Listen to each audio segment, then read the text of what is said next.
cell cycle and cell division. இந்த லெசன்ல செல் mitosis and meiosis எப்போ எந்த டைம்ல ஹேண்டில் பண்ண போகுது அப்படின்ற அந்த ப்ராசஸ் தான். செல் க்ரோத்ன்றது ஒரு கண்டினியூஸ் ப்ராசஸ். அண்ட் இதுல வந்து செல் வந்து ஜீனோமை டூப்ளிகேட் பண்ணி அதை 2 டாட்டர் செல்ஸ்ல ஈக்குவலா டிவைட் பண்ணுது. Divide into 2 daughter cells equally. So that particularly DNA synthesis அப்படின்றது S phase of the cell cycle தான் நடக்கும். அப்போ these are all controlled by genetic control. These are all genetic control. These are all genetic control. So nuclei and the genetic material double ஆன உடனே அதை distribute பண்றது தான் முக்கியமான parameter. Cell cycle யூகேரியட்ல வந்து 24 hours, அதாவது ஒரு 1 டேக்கு நடக்குது. அதே வந்து ஒரு ஈஸ்ட்ல வந்து பாத்தீங்கன்னா செல் சைக்கிள் வந்து 90 minutesல நடக்குது. இப்போ இந்த செல் சைக்கிள்ல 2 ஃபேஸஸ் இருக்கு. என்னன்னா M phase and interphase. Mitosis phase அப்படின்றது செல் டிவிஷனை குறிக்குது. இன்டர்ஃபேஸ்ன்றது ஆக்சுவலா அந்த தேவைக்கு அந்த டிவைட் பண்றதுக்கு தேவையான எல்லா ப்ராசஸையும் அதுதான் உள்ளடக்கி இருக்கு. So it is in between the 2 successive M phase சொல்லலாம். 2 successive M phase interface. So this M phase only last for an hour. இப்போ பேலன்ஸ் இருக்கக்கூடிய ஹியூமன்ல எல்லாம் பார்த்தா 23 ஹவர்ஸ்க்கு வந்து உங்களுக்கு வந்து எது வந்து உங்களுக்கு மேஜர் இருக்கு. 95% of the duration is normally takes by interface. So M phase-லயும் இன்னும் 2 டைப் இருக்கு. அது 1 மணி நேரம் தான் நிலைச்சினாலுமே கேரியோகைனசிஸ் அண்ட் சைட்டோகைனசிஸ். அதாவது நியூக்ளியஸை டிவைட் பண்ணணும், சைட்டோபிளாஸ்மா டிவைட் பண்ணணும். அப்பதான் செல் வந்து ஈக்குவலா டிவைட் ஆகும். அந்த இன்டர்ஃபேஸ்ல வந்து பாத்தீங்கன்னா we can find the 3 phases called G1 phase, S phase and G2 phase. So G1 phase is actually they don't not replicate DNA. But ஆனா ரெப்ளிகேஷனுக்கு தேவையான எல்லா வேலைகளையும் அங்க செஞ்சிருவாங்க ஆக்சுவலா. And DNA synthesis take place in the S phase. And for example, number of chromosome, amount of DNA வேணா வந்து அதிகமாகும். For example, 2C DNA இருந்ததுன்னா 4C மாறும். ஆனா குரோமோசோம் நம்பர்ல அதிகமாகாது. எவ்வளவு குரோமோசோம் இருந்ததோ அந்த குரோமோசோம் அப்படியே தான் மெயின்டைன் ஆகும். ஸோ சென்ட்ரியோல் அந்த S phase டைம்ல தான் வந்து என்ன ஆயிடும், டூப்ளிகேட் ஆயிட்டு, ஏன்னா ஜெனடிக் வில் டபுள் ஆயிடுச்சு, இதை செப்பரேட் பண்ணி கொடுக்கணும். அதனால சென்ட்ரியோல் வந்து டூப்ளிகேட் ஆயிக்கும் அனிமல் செல்ஸ்ல. Protein synthesis for the cell டிவிஷனுக்கான புரோட்டீன் அதெல்லாம் சிந்தசிஸ் பண்றதுக்கெல்லாம் G2 phase வந்து ஸ்டார்ட் ஆயிடும்.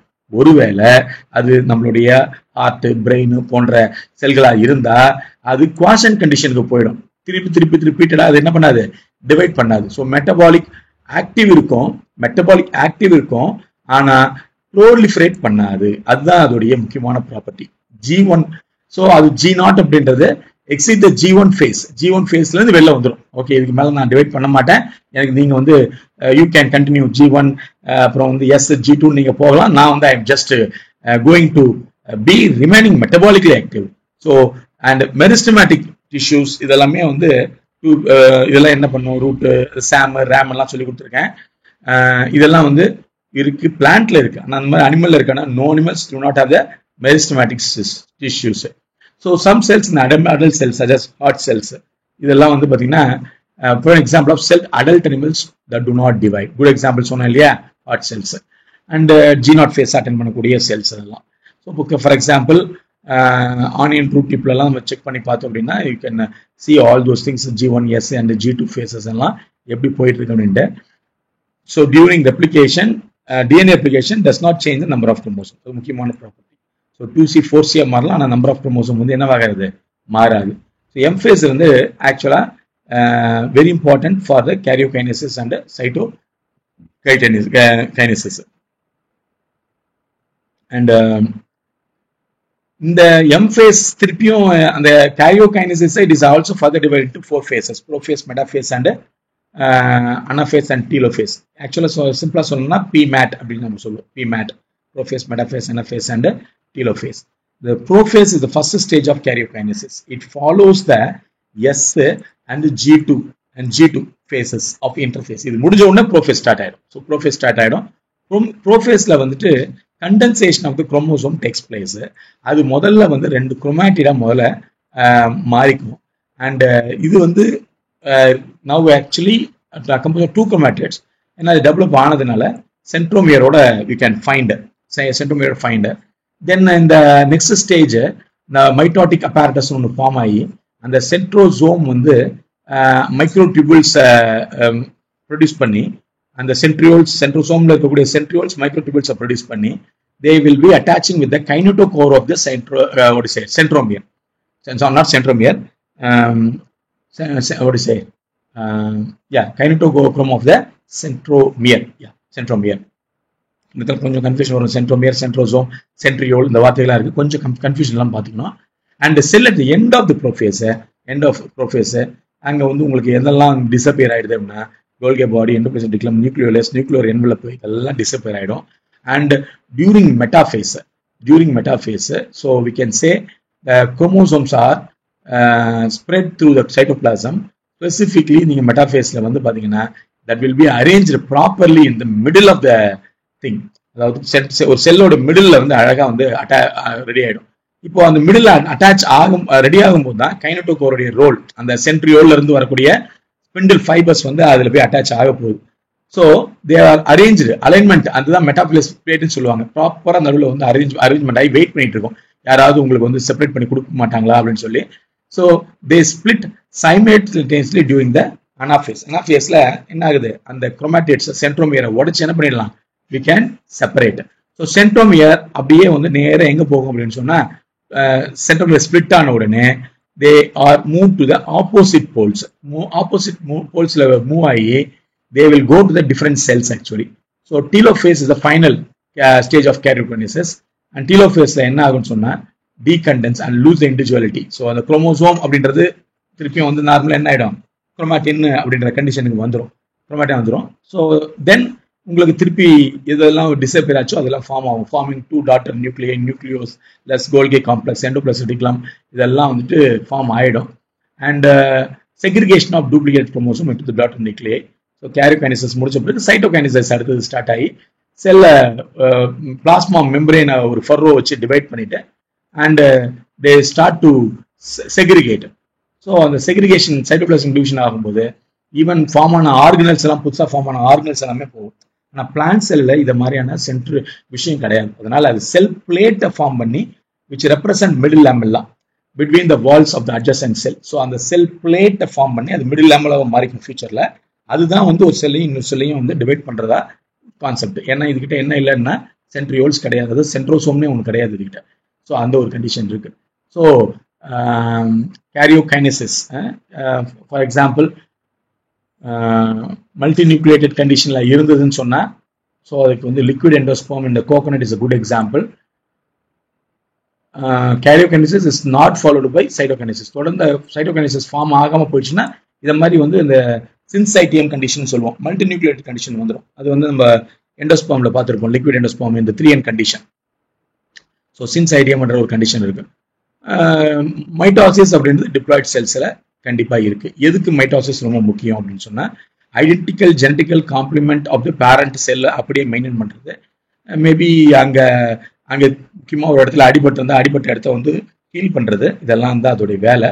மைட்டாசிஸ் வந்து முக்கியமா செல் ரிப்பேர் பண்ணும். And gut, blood cells, epidermis இந்த மாதிரி கோடங்களை எல்லாம் ரீப்ளேஸ்மெண்ட் பண்ணி கொடுத்துரும். And mitosis is actually happening in the meristematic tissue. SAM and ரேம்ல நடக்கிறது எல்லாமே மைட்டாட்டிக் டிவிஷன் தான். So and no animals do not have the similar meristematic tissues. Animals la vandu meristematic tissues kedaiyadu.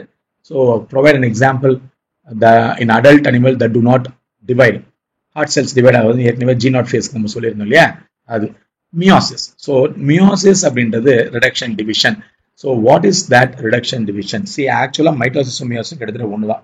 Double time mitosis நடந்தா அதுதான் meiosis அப்படி எடுத்துக்கலாம். ஆனா என்னன்னா ப்ரோஃபேஸ் 1 மட்டும் கொஞ்சம் லெங்க்தியா நடக்கும், அது 5 ப்ராசஸ்ல நடக்கும்.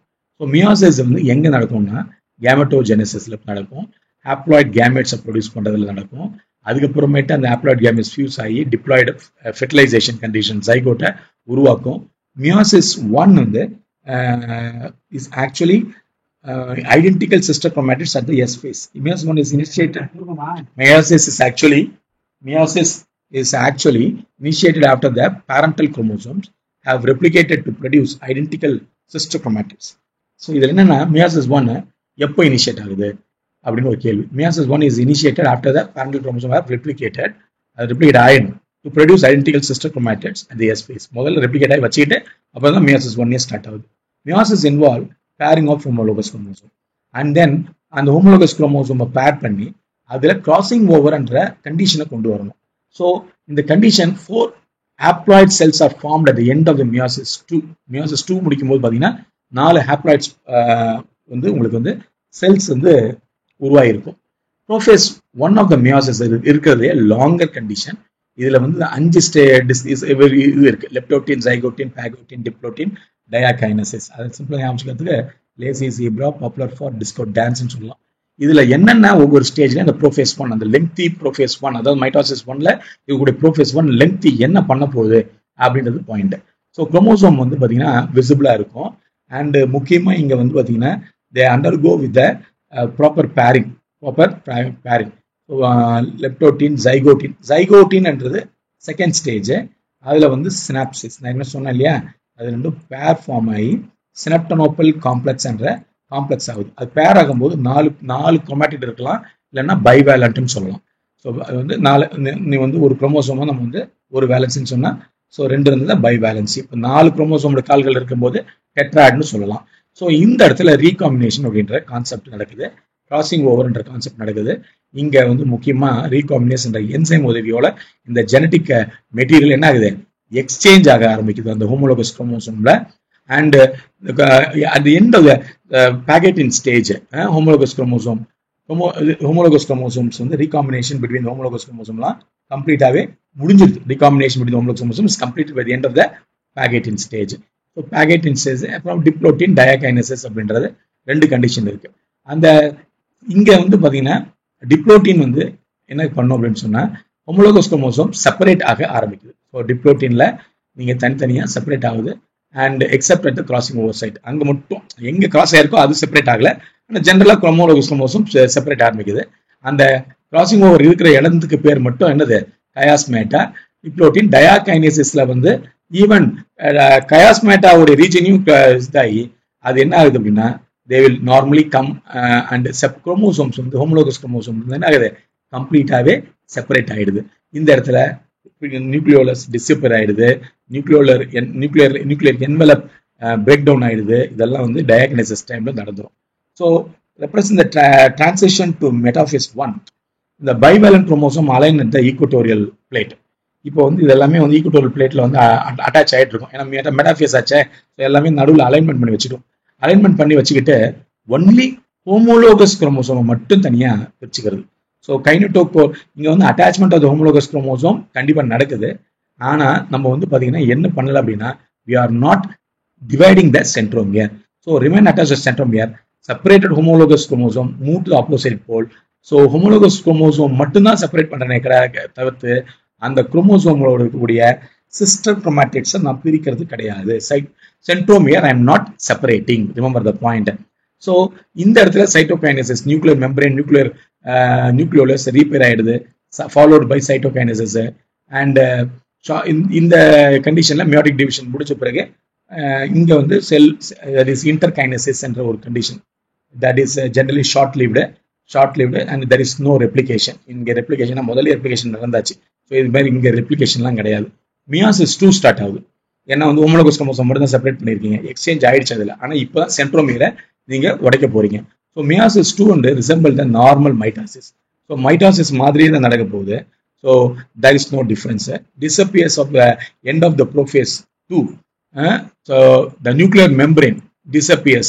எங்க எப்போ அப்படின்னு சொன்னா prophase 2 of timeல disappear ஆயிட்டு, and metaphase 2ல வந்து பாத்தீங்கன்னா chromosome align the equator and கைனோட்டோகோர்ல ஸ்பிண்டில் ஃபைபர்ஸ் அட்டாச் ஆயிடும். ஸோ அனாஃபேஸ் 2ல வந்துட்டு they start to separate towards the opposite pole, and here where you can find a centromere splitting is confirmed. So telophase 2 is the final stage of the meiosis. Okay. So telophase 2, a group of chromosomes are enclosed by the nuclear envelope, and daughter nucleus வந்து இதெல்லாம் உள்ள ஆக்சுவலா வந்து telophase 2 நல்ல பக்காவா form ஆயிடும். And formation of 4 haploid daughter cells like this which form tetrad initially. So Meiosis is a specific chromosome number. Conserve the specific chromosome number and increase the genetic variability, and also meiosis are important for the evolution